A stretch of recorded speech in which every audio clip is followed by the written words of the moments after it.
서중석의 현대사 이야기 17권 파트 3. 전두환과 오공잔혹사.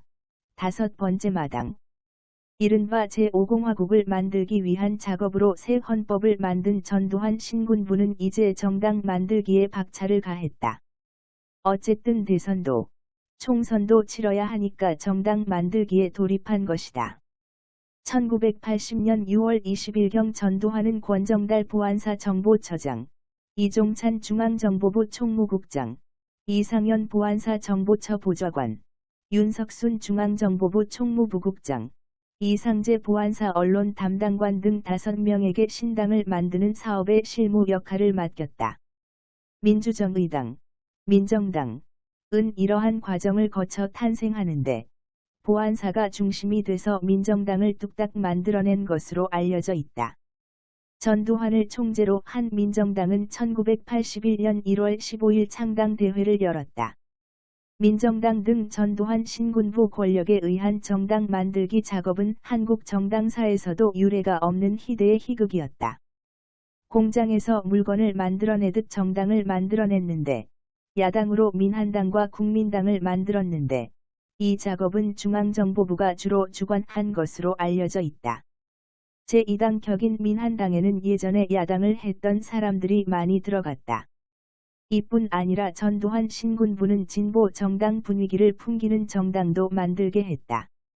고정훈이 민주사회당, 즉 민사당이라고 불린 걸 만든 건 이러한 맥락 속에서 파악된다. 그와 함께 신정당도 만들어졌다. 이렇게 민사당까지 만들도록 한 것은 노동계층이 두터워지는 속에서 진보적 정치 활동을 하려는 세력이 나타나는 것을 차단하고 분열시키기 위해 관제적인 진보 정당을 미리 만들어둘 필요가 있다는 이른바 신모원려에서 나온 것이었다. 이렇게 민한당, 국민당은 물론 관제적인 진보 정당까지 만들게 했을 뿐만 아니라 각 당의 당수라든가 주요 당직자를 누구누구로 해라. 이렇게까지 정해줬다. 김대중의 대법원 판결이 있기 이틀 전인 1981년 1월 21일 워싱턴 현지 시각 레이건 대통령 취임식이 거행된 다음 날인 이날 백안관에서 전두환이 미국을 방문할 것이라고 발표했다. 그러니까 전두환은 레이건 대통령 취임 직후 첫 번째 손님으로 미국에 가는 것에 대한 선물로 이틀 후인 대법원 판결 직후 김대중 감형 조치로 대답하는 수순을 밟은 것이었다. 전두환은 이듬해 1981년 2월 25일 대통령 선거에 나서게 된다. 압도적으로 표를 많이 얻은 전두환은 12대 대통령에 당선돼서 3월 3일 미국과 일본의 강력한 지지 속에 취임식을 열게 된다. 1982년 12월 10일 안기부 간부가 찾아와서 김대중한테 미국으로 가지 않겠느냐고 말했다. 부인 이휘호는 노신영 안기부장이 직접 만나서 미국에 가서 김대중의 병을 치료할 것을 권했다. 아내의 거듭된 권유에 김대중은 미국행을 수락했다. 12월 16일 김대중은 서울대병원으로 이송됐다. 전두환과 오공잔혹사 6번째 마당. 통금은 1982년 1월 5일에 해제됐다. 미군이 인천에 상륙하기 하루 전인 1945년 9월 7일에 내린 군정포고 제1호에 의해 실시됐는데 그게 박정희 정권 때까지 계속해서 있다가 1982년에 와서야 없어진 것이다. 전두환 신군부 정권에서 두발, 교복을 자유롭게 한 것도 그 전에 당연히 없어져야 했던 건데 없어지지 않은 것을 풀어준 것이다. 너무 늦게 푼 것이긴 하지만 다행스러운 일이었다. 1982년에 프로야구가, 1983년에는 프로축구와 프로씨름이 출범했다. 지난번 선거에 이만기가 후보로 나왔는데 이 사람이 1983년 이때 등장한다. 그러한 프로스포츠가 인기를 끌었다. 전두환 신군부 정권의 스포츠 장려에서 빼놓을 수 없는 것이 올림픽 유치다. 올림픽 유치는 원래 박정희 정권 말기에 한번 해보자고 했지만 그렇게 적극적이지 않았고 최규하 정부에 와서는 포기하는 쪽으로 갔다. 전두환이 권력을 잡은 후 그것을 적극적으로 추진하게 되는데 그렇게 된 데에는 일본에서 밀사로 온 세지마 류조 일행의 역할이 상당히 있었다고 알려져 있다. 전두환과 오공 잔혹사. 7번째 마당. 전두환 신군부 정권은 1980년 57 쿠데타 그리고 광주 학살위에 들어섰기 때문에 그것에 반대하는 학생운동이 계속해서 일어날 수밖에 없었다. 1980년 9월 3일과 7일 사이에 전국의 대학들에서 2학기가 시작됐다.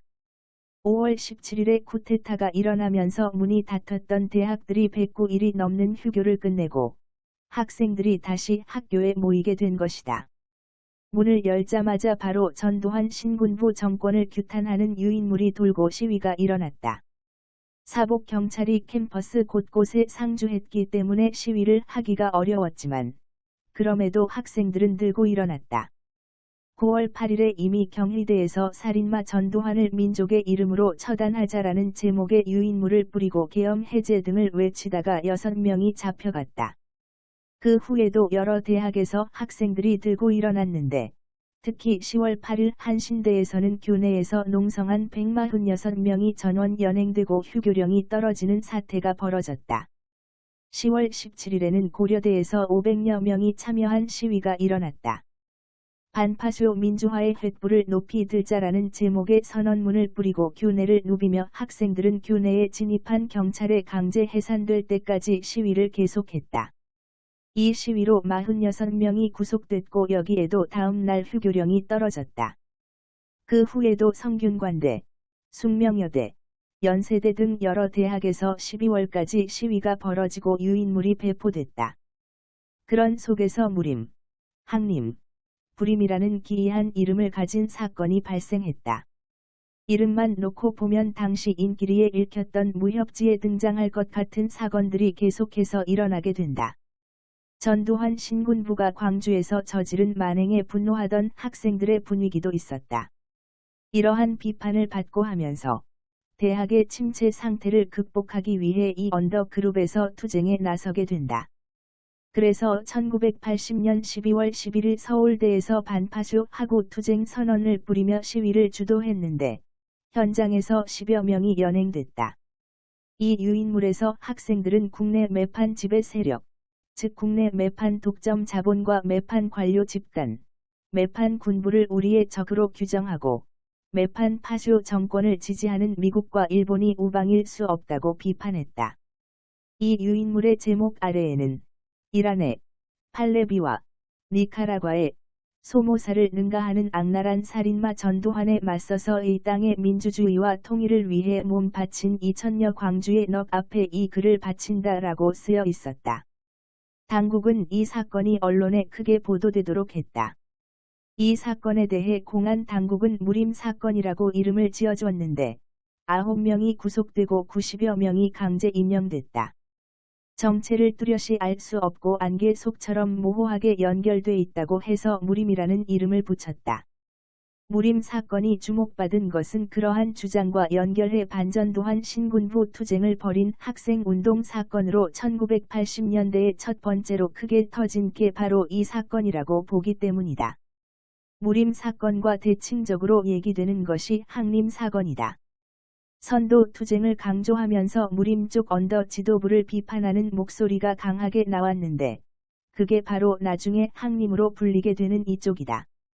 이쪽 그룹에서는 학생운동은 선도투쟁, 정치투쟁을 통해 문제를 제기해야 하며 그 성과를 받아 궁극적인 문제 해결을 해야 하는 건 노동운동 쪽이라고 봤다.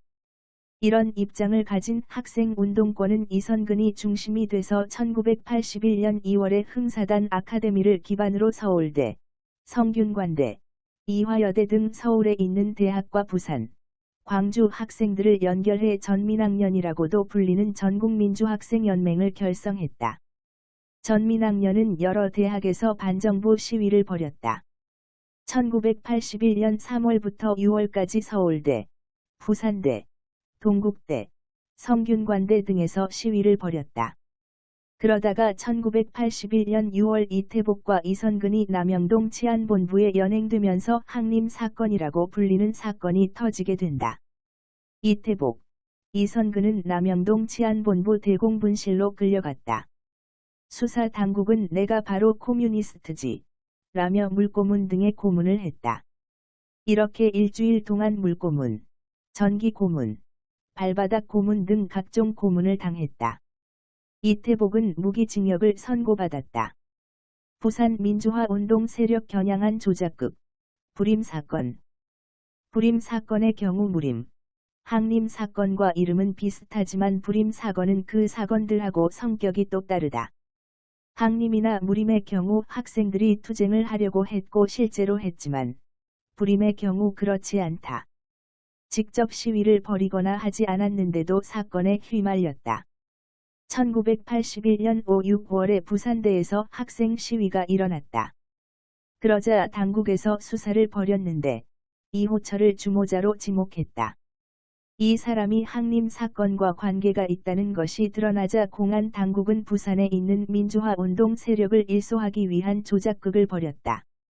그래서 1979년 부마항쟁으로 구속됐다가 풀려난 사람은 물론이고 부산양서협동조합 조합원, 그리고 학생 시위에 참가한 적이 있는 대학생들까지 싹 잡아들인 다음 심한 고문을 가해 사건을 만들었다. 그게 불임 사건이다.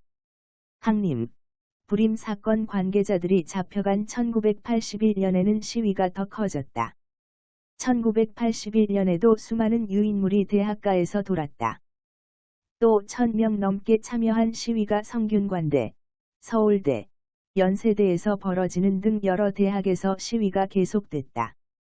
그런 속에서 1982년에 학생운동 또는 민주화운동뿐만 아니라 사회 전체에 큰 영향을 준 유명한 부미방 사건이 일어난다. 여러 면에서 전에 보지 못한 양상을 보여줬고 학생운동의 중대한 전기가 된 부산 미국문화원 방화 사건이었다. 이날 오전 11시부터 고신대, 고려신학대, 문부식과 부산대 유승열이 휘발유 30리터를 사서 플라스틱 통에 담았다. 고신대 김은숙과 이미옥, 부산대 최인순, 부산여대 김지희 등은 휘발유를 문화원까지 운반해 점화하는 일을 맡았다. 고신대 박원식과 최충원, 그리고 유승열 등은 부근 국도극장과 윤화백화점에서 살인마 전두환 북침 준비 완료. 미국은 더 이상 한국을 속국으로 만들지 말고 의 땅에서 물러가라는 제목의 유인물을 살포했다. 오후 2시 정각에 시작돼 예정대로 진행됐다. 그러나 생각지 않게 불길이 치솟으면서 미국 문화원 도서관에서 공부하던 동아대 학생 장덕술이 현장에서 사망했고 3명의 학생이 화상을 입었다. 부산 미국 문화원 방화 사건은 파장이 컸다.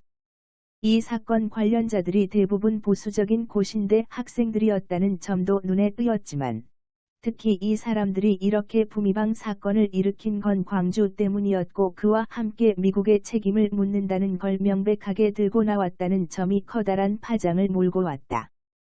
부미방 사건 관련자들은 굉장한 중죄인처럼 다루어졌는데도 아주 의연한 모습을 보였다. 20살 안팎의 앳된 학생들은 고문으로 몸은 지식여졌지만 남녀 학생 구별 없이 자신의 신념과 소견을 분명하고 당당하게 말했다.